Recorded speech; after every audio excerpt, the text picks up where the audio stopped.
Bitcoin is finally going to zero, is what everybody thinks whenever we're having a correction on Bitcoin.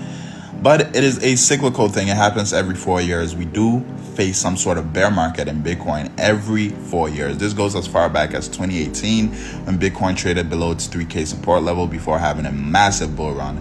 4 years later, 2022, Bitcoin trades below its 29K support level before having another massive bull run.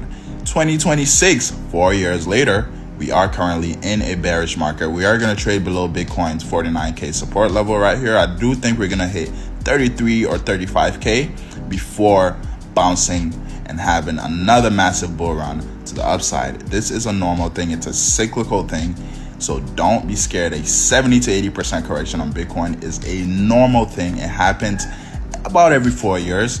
And so don't be scared. Don't be shaken. In fact, buy more Bitcoin. It's going to 1 million.